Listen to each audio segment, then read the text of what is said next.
Thomas Wilkinson Speight was a British railway official. He was born in 1830 in Liverpool, possibly as illegitimate. He attended the Foundation School at Kendal in the Lake District, and worked for the Midland Railway Company from 1847 to 1887. He published fiction in various magazines such as Belgravia, The Gentleman's Annual, or Castle's magazine since at least 1867. He wrote thrillers and historical romances and died in 1915. We will review his 1901 The Strange Experiences of Mr. Verschoyle. Mr. Felix Verschoyle is resident in the small town of Derminster, kept there by his hopes of inheriting the fortune of his misanthropic uncle Josiah Chidley, also in residence, and by his love for the local belle Ida Daubeny. In the beginning of the novel he goes to propose to her, despite how self-conscious he is about his plain appearance, and passes Dr. Jerome, leaving Danesmere, Ida's house, in a sour mood. Verschoyle is told by Ida's aunt Mrs. Timbrell that Jerome had just been rejected, and then sees him off so he can be rejected as well.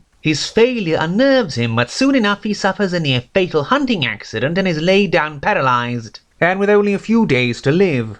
His uncle comes up seeking to inherit from his nephew, and he does in the end, in spite of the will Verschoyle has made up. So using a trick taught him by a Brahmin whose life he saved, his soul leaves his body, initially only to see Ida one last time, but then comes upon an empty body and inhabits it. The nameless, very handsome man had left his body just like Verschoyle, and now is left without a tenement. Verschoyle travels back to Derminster under the name of Horace Vaillancourt, after he finds out his former lodger, whom he of necessity calls Captain Bransby, was equipped with several different identities, and so he makes a new one. Only after possessing Bransby's body he finds himself drawn towards acts of thievery, and he even steals from his former uncle on 2 occasions to replenish his dwindling monetary reserves. At this point he argues he doesn't know how to earn a living repeatedly, and then says how he hadn't done a day's work in his life and he has no intention of doing one now, making me wonder who the book was written for. He also meets several of Bransby's associates and finds out he's a master thief come over from the States.